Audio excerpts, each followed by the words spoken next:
వక్రతుండ మహాకాయ సూర్యకోటి సమప్రభ నిర్విఘ్నం కురు మే దేవ సర్వకార్యేషు సర్వదా గురుబ్రహ్మా గురుర్విష్ణు గురుర్దేవో మహేశ్వరః గురు సాక్షాత్ పరబ్రహ్మ తస్మై శ్రీ గురవే నమః. శరదా శరదాంభోజ వదన వదనాంబుజే సర్వదా సర్వదాస్మాకం సన్నిధిః సన్నిధిం క్రియాతు. ఓం గం గణపతయే నమః. సద్గురవే నమః. శ్రీ మహాసరస్వత్యై నమః. ఓం ద్రాం దత్తాత్రేయాయ నమః. ఓం శ్రీ సాయిరామ్. ఓం అవధూత చింతన శ్రీ స్వామి సమర్థాయ నమః. శ్రీ అక్కల్కోట స్వామి సమర్థ లీలామృతం 34వ అధ్యాయ ప్రారంభం. విద్యాసాగర, భక్తి అనున్నది సూక్ష్మముగా త్రివిధములుగా ఉన్నది. అది స్థూలముగా కాయిక వాచిక మానసికమని 3 విధములు. కాయిక భక్తిలో పూజాది కార్యములను, వాచిక భక్తిలో శ్రవణము కీర్తనము, మానసిక భక్తిలో ఆత్మానందమునందుట, తనను తాను భగవంతునికి అర్పితం చేసుకొనుట మొదలగునవి. ఈ విధంగా భక్తుడు భగవంతుని సేవించవచ్చును. నాయన విద్యాసాగర, నీవు ఇప్పుడు సేవించుచున్నది వాచిక భక్తితో. నీలో కలిగిన ఈ భక్తితో మానసిక భక్తిని చేర్చుకొనచో నీవు శ్రీ స్వామి లీలలను శ్రవణము చేసి వానితో ఆత్మానందమును పొంది నిశ్చయముగా ముక్తసంగుడవు కాగలవు.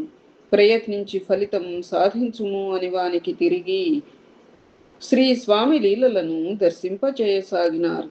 ఉత్తర ప్రాంతాలకు చెందిన ఒక సన్యాసి కొన్ని సిద్ధులతో పాటు రస విద్యను, స్వర్ణయోగమును అభ్యసించినాడు.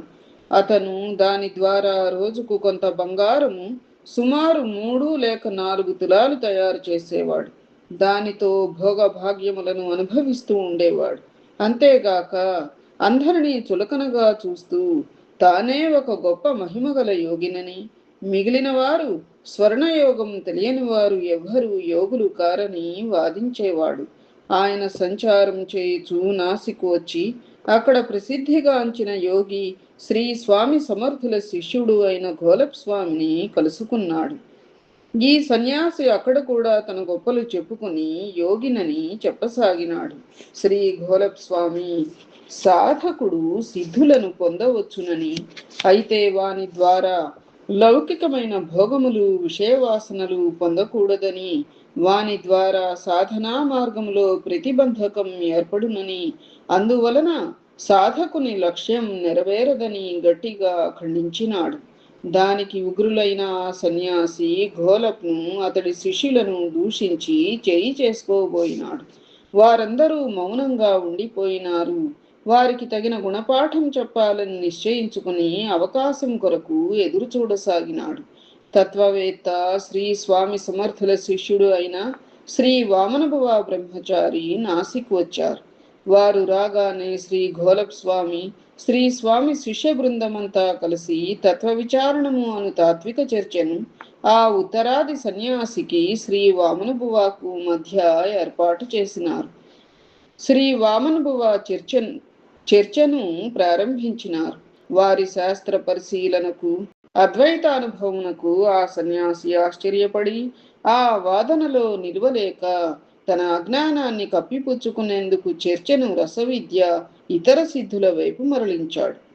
రసవిద్య తనకొచ్చు కదా, అందుకు. శ్రీ వామనభువ అతనిని నిగ్రహించి, సిద్ధులకు లోబడిన సాధకుడు తన లక్ష్యాన్ని వదిలి ఎలా పతనమయ్యేది, అవి సాధకుని లొంగదీసుకుని అధఃపాతాళానికి చేరుస్తాయి అని, ఎంత స్వర్ణం ఉన్నా, మణులు మాణిక్యాలు ఉన్నా ఆత్మతృప్తి లేని వానికి ఏమీ లేనట్లేనని వివరించి చెప్పారు. ఈ మాటలు ఆ సన్యాసికి రుచించలేదు.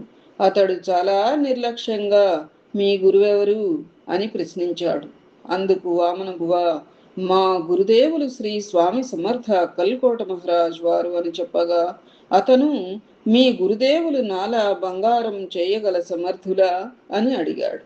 ఆ చర్చను చూచు వారందరూ అతనిని చూచి చర్చకు నిలువలేక రకరకాలుగా మారుతున్న వాని అజ్ఞానమును తెలుసుకుని పకపకా నవ్వారు. వామన బువా, నీతో ఏమి చెప్పినా ఏమి వాదించినా ప్రయోజనం లేదు.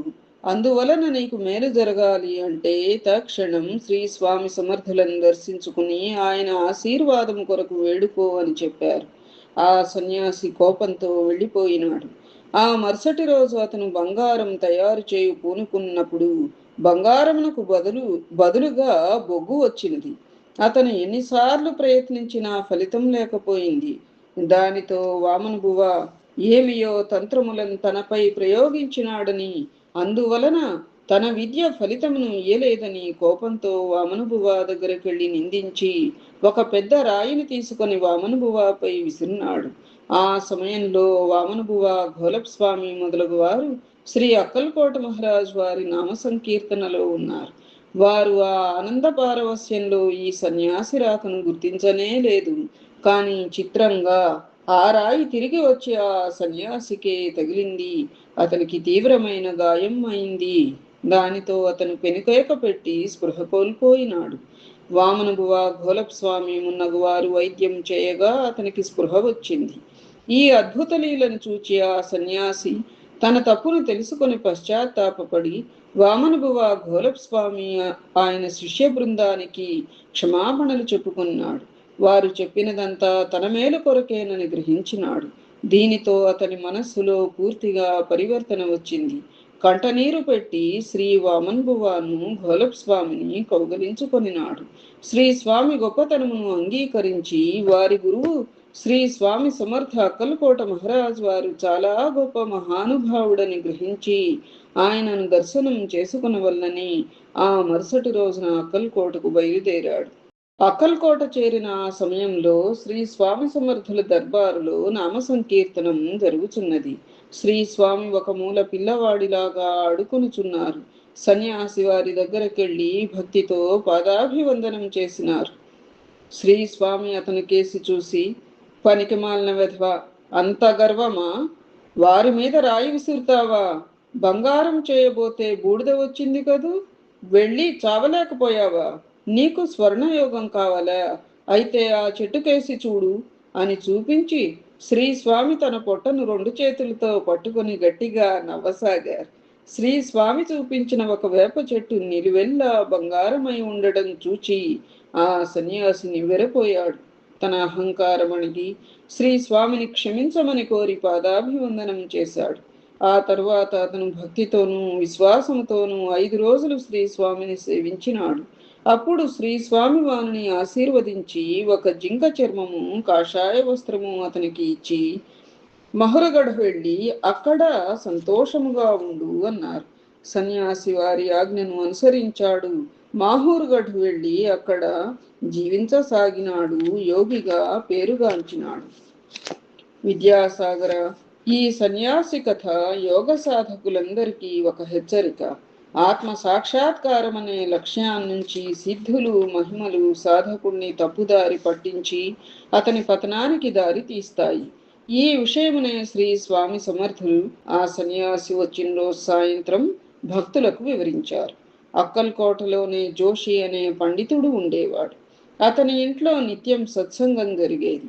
దానిలో అతని స్నేహితులు, కొందరు జిజ్ఞాసులు పాల్గొనేవారు. జోషి అనేక ఆధ్యాత్మిక గ్రంథములను వరుసగా చదివి అందరికీ అందులోని భావములను విశదీకరించి చెప్పేవాడు. వారు కొద్ది రోజులుగా పంచదశి అనే వేదాంత గ్రంథం శ్రీ విద్యారణ్య స్వాముల వారి రచన చదివి దానిలోని అర్థములను సరళమైన భాషలో వివరిస్తూ ఉండేవాడు. ఆనాడు వారికి ఒక శ్లోకమునకు సరి అయిన అర్థం స్ఫురించలేదు. దానితో అంతరాయం కలిగినది. వారికి ఆనాడు వచ్చిన జటిలమైన శ్లోకం ద్వైతావజ్ఞ సుస్థితా చేదద్వైతే ధీః స్థిరా భవతే స్థైర్యే తస్యాః పుమానేష జీవన్ముక్త ఇతీర్యతే. వారందరూ సత్సంగమును ఆపి శ్రీ స్వామి దర్శనానికి వెళ్ళారు. వీరు వచ్చి కూర్చోగానే శ్రీ స్వామి తన ముందున్న భక్తులందరినీ కూర్చోమని జోషిని ఆ స్వర్ణయోగ సన్యాసిని ఇద్దరి వైపు చూచి నవ్వుతూ భక్తులందరి వైపు తిరిగి, ద్వైతమును వదిలి అద్వైతమును ఆశ్రయించిన జ్ఞాని సముద్రతత్వమును పొంది ఉండాలి. అనగా సముద్రం నదీ జలమును గాని వర్షపు నీటిని గాని ఎన్నడూ కోరదు. అవి ఏ దైవికముగా వచ్చి చేరును. అవి వచ్చి చేరినను చేరకున్నను సముద్రం నిశ్చలంగా ఉండును. జ్ఞాని కూడా అట్లే ఉండవలెను. జ్ఞానమును పొందినవాడు ఏ విషయములను కోరడు. నిత్య వ్యవహారముల వలన ఒకవేళ దైవికముగా శబ్దాది విషయములు తటస్థించినను వానిని అతను ఏమాత్రం తొణకక నిర్వికారుడయి ఉండును. ఇట్టి వానినే సముద్ర గంభీరుడు అంటారు. ఈ సంస్కారం స్థిరమైనప్పుడు ఆ స్థితిలో ఉండు పురుషుని జీవన్ముక్తుడని అంటారు. అద్వైత సంస్కారంను పొంది కూడా ఆ లక్ష్యం స్థిరముగా లేనప్పుడు మహోన్నతమైన సాధకుడు కూడా జీవన్ముక్తుడు కాలేడు. అంత్యకాలము వరకు అట్టి స్థితి ఎందున్న వాడు మోక్షమును పొందును. కావుననే మహాత్ములు జనన కాలము నుండి శరీరమును త్యాగము చేయు వరకు ఈ స్థితిలోనే నిశ్చయులై ఉండును. ఈ విధముగా వారందరికీ వేదాంత బోధ చేశారు. ఆశ్చర్యం! ఆ చేసిన బోధ అంతా శ్లోకానికి వ్యాఖ్యానం. జోషి మున్నగు భక్తులు ఆ చక్కటి వ్యాఖ్యానమును విని ఆనందపరవశులైనారు. స్వర్ణయోగ సన్యాసి ఆ హితబోధ అంతా తనకే అనుకుని భావించినాడు. జోషి మున్నగు భక్తులు ఆ శ్లోకానికి అర్థము చెప్పి వారి సత్సంగములో కలిగిన ఆటంకమును తొలగించినారని తమ మనస్సులోని ఆలోచనలను గ్రహించి ఈ విధంగా తెలియచేశారని శ్రీ స్వామివారి సర్వజ్ఞత్వానికి ఎంతో విస్మయం చెందినారు. శ్రీ స్వామివారు భక్తుల పాలిట కల్పవృక్షమని, వారిని ఏ కోరిక కోరకున్నను భక్తుల మనోభావములను ఎరిగి వారికన్నీ సమకూర్చుతారని భావించినారు. భక్తులందరూ ఆనందముతో రాజాధిరాజ యోగిరాజ పరబ్రహ్మ సచిదానంద సమర్థ సద్గురు శ్రీ స్వామి సమర్థ అక్కల్కోట మహారాజ్ కి జై అని జయ జయనాదములు చేసినారు. మనము కూడా వారితో పాటు ఆ జయ జయనాదములలో పాల్గొందుము అని శ్రీ నిత్యానందుడు తెలిపి ఇరువురును జయ జయధ్వానములు చేసినారు. పాఠకులారా, మీరును ఈ సమయంలో శ్రీ స్వామి సన్నిధిలో ఉన్నారని భావించి జయ జయనాదములు చేయండి. సాయిరా. విద్యాసాగరుడు ఈ కథను విని, గురుదేవ, సాధకుడు మహోన్నతమైన సాధన చేసి అద్వైత సంస్కారమును పొంది కూడా జీవన్ముక్తుడై అంత్యకాలం వరకు ఆ స్థితిలో ఉండలేడా? అటులో ఉండలేకపోయిన వారు ఈ కాలములో స్వర్ణయోగ సన్యాసి లాంటి వారు ఉన్నారని తెలుపుచున్నారు. పురాణ ప్రశస్తి పొందిన వారు ఎవరైనా ఉన్నారా?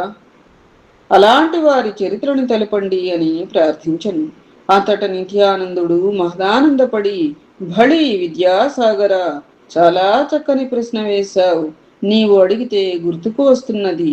మహోన్నతుడైన సాధకుడు తపస్వి అయిన సౌభరి అనే మహర్షి ఈ స్థితినే పొందినాడు. ఋగ్వేద తత్వపురుషుడైన దయామూర్తి యగు సౌభరి మహర్షి చరిత్ర వేద పురాణ ఉపనిషదాదులలో ఒకటి. వీరు బృందావన సమీపంలో కాళిందీ నదీ తీరమున రమణక ద్వీపమునందు నివసించుచుండెడివారు. సౌభరి మహర్షి యమునా నదీ జలములో సమాధిస్థుడై అనేక సంవత్సరములుగా తపస్సు చేయుచుండెను. ఆ జలములోనే అనేక సంవత్సరముల నుండి జీవించు సమ్మదనుడు మత్స్యరాజు తన పరివారముతో మహావైభవముగా తిరుగుచుండుట చూచి అతని మనస్సులో ఏమీ మత్స్యరాజు మహదానంద వైభవం అని ఆశ్చర్యపడి భార్యలతో సంతానముతోనూ మనుషులు మనుమలు మనుమరాండ్రతో గల అతి పెద్దదైన పరివారం అతన్ని సేవించుచుండగా ఎంతటి సంతోషము పొందుచున్నదో కదా. నా వంటి వికారికి ఇట్టి సంతోషం ఎట్లు లభించగలదు అని మనస్సులో తలంచుకొని తాను గృహస్థ జీవితమును పొందవలనని తలచి జలము నుండి బయటకు వచ్చెను. తనకు భార్య కాగల కన్యను పొందుటకు ఎవరైతే బాగుండునా అని మనస్సులో తలంచగా అయోధ్య నగరాధిపతి మాంధాత చక్రవర్తి కుమార్తెలు గోచరించిరి. ఆయన నేరుగా అయోధ్య నగరమును చేరి మాంధాత మహారాజును దర్శించగోరెను. ఆ వార్త తెలిసిన మాంధాత మహారాజు అర్ఘ్య పాద్యములతో వారిని పూజించి సభకు ఆహ్వానించను. సభలో చేరిన తరువాత మాంధాత మహారాజును చూచి సౌభరి మహర్షి, రాజా, నీ రాజ్యములో సకల కార్యములు ధర్మపరంగా సాగుతున్నవా? జనులు అతిథి అభ్యాగతి సేవతోనూ, శిష్యులు గురు పూజలతో, సతులు పతి సేవలలోను, సేవకులు యజమాని సేవలోను ధర్మవర్తనుడై మెలుగుచున్నారా? నీవు నీ మంత్రులు పురుషార్థ పరంగా మెలుగుచున్నారా? వర్షములు సకాలంలో కురిసి పాడి పంటలకు మేలు కలిగిస్తున్నాయా? అతని యోగక్షేమములను, రాజ్యాది విషయములను విచారించను.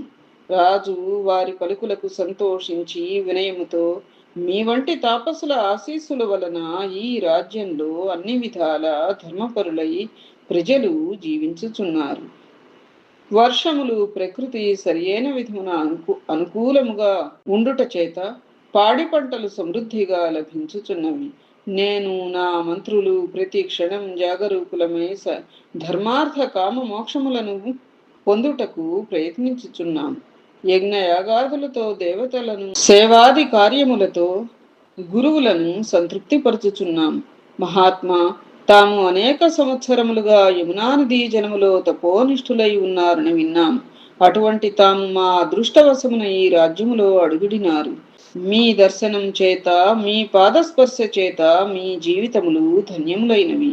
ఈ సేవకుడు మీకు చేయవలసిన కార్యం ఏదేని కలదా ఆదేశించండి, మాకు మీ సేవ చేయు భాగ్యం కలిగించండి అని ప్రార్థించండి. మాంధాత మహారాజు ప్రార్థన విని సౌభరి మహర్షి, ఓ మహారాజా, నీవు సూర్యవంశమున వారసుడవు. నీ వంశములో అందరూ మహాత్ములు, రాజర్షులు జన్మించి ఈ పృథ్వీని దివ్యంగా పాలించినారు. నీ పలుకులు వారికి తగినట్లు ఉన్నవి.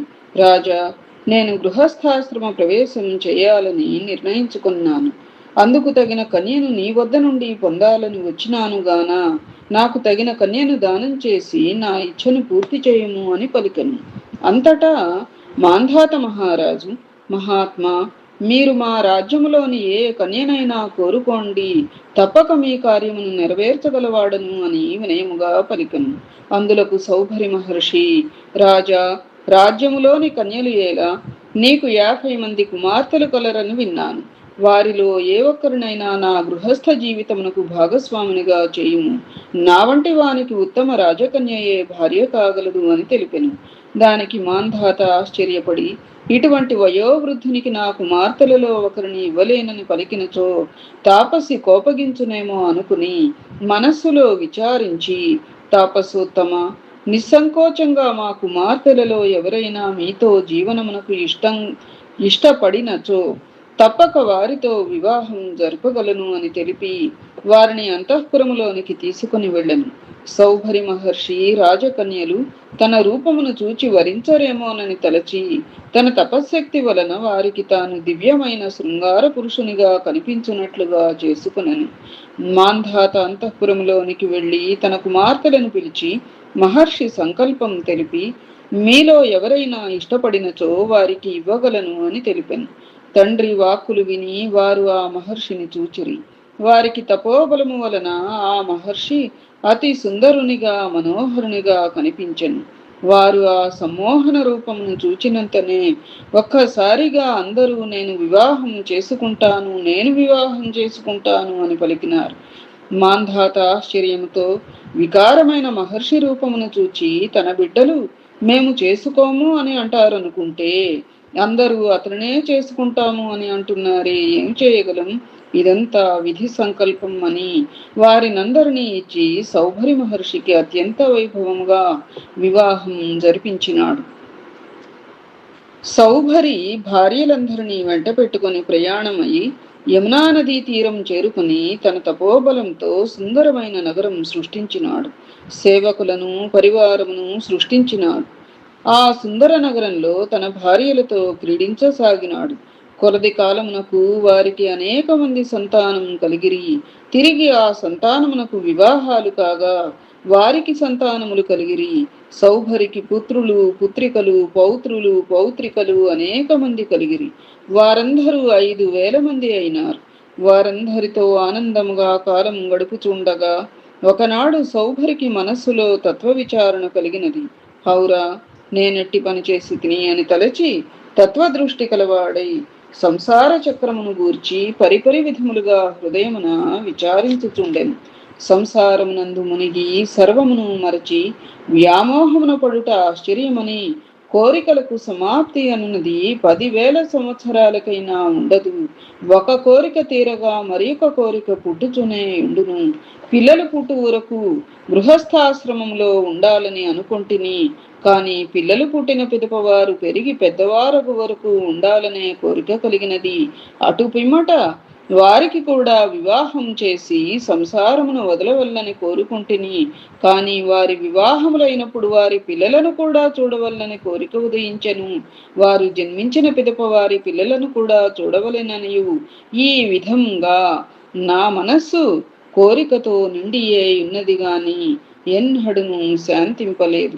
శరీరపాతమగు వరకు ఈ కోరికలకు సమాప్తమన్నది లేదని విషయం నాకు ఇప్పటికి తెలిసినది. కోరికల యందు ఆసక్తి కలవాని మనస్సు పరమార్థ సంబంధములను ఏర్పరచుకోలేదు. నేను కొలనులో జలవాసం చేయుచు తపస్సు చేసుకొనుచుండగా మత్స్యరాజ సాంగత్యము చేత నా సమాధి అంతయు వ్యర్థమైనది. ఆ మత్స్యరాజు యొక్క సహవాసం వల్లనే ఈ సంసారమంతయు ఏర్పడినది. ఈ సంసార సంబంధముగానే సమాప్తి లేని కోరికలు నాకు కలిగినవి. యతులకు సంగరాహిత్యమే మోక్షహేతు అని అంటారు కదా. సంగము వలన పుట్టిన అనేక దోషములే ఆరూఢయోగి అయినను అధఃపతితుని చెయ్యును. ఇంకా అల్పశక్తి గల అరురుక్షయోగి సంగము చేత భ్రష్టుడగునని వేరుగా చెప్పనక్కరలేదు అని విచారించి సౌభరి మహర్షి తమ సంతానమును విడిచి భార్యలతో కలిసి తపోలోకములకు వెళ్ళినాడు. అచ్చట అఖండమైన దీక్షతో తీవ్రమైన తపస్సును చేసి తిరిగి తన పూర్వస్థితిని పొంది జీవన్ముక్తుడైనాడు. విద్యాసాగర, విన్నావు కదా, నీవును జాగరూకుడవై ఉండి సాధన చేసి జీవన్ముక్తుడవు కావలనని ఆశీర్వదించినారు. ఇల్లు అంటావు, నీ ఇల్లు అంటావు, ఇల్లెక్కడున్నదే చిలక, వల్లకాటిలోన 3 అడుగుల నేల నీది కాదటే చిలక. నాది నాది అంటావు, నావారు అంటావు, నీవారు ఎవ్వరే చిలక.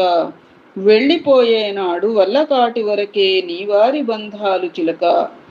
ఇది విద్యాసాగర శ్రీ నిత్యానంద యోగి సంవాద రూపమున శ్రీ దత్తాత్రేయ సంప్రదాయ శిష్య పరంపరలోని శ్రీ శ్రీ శ్రీ స్వామి విఠలానంద సరస్వతి మహారాజ్ శ్రీ విఠల్ బాబాజీ విరచిత అక్కల్కోట స్వామి సమర్థ లీలామృతం 34వ అధ్యాయం సంపూర్ణం. ఏతత్ఫలం సర్వం సద్గురు చరణారవిందార్పణమస్తు. సద్గురవే నమః. శ్రీమాత్రే నమః. ఓం ద్రాం దత్తాత్రేయాయ నమః. శుభం భూయాత్.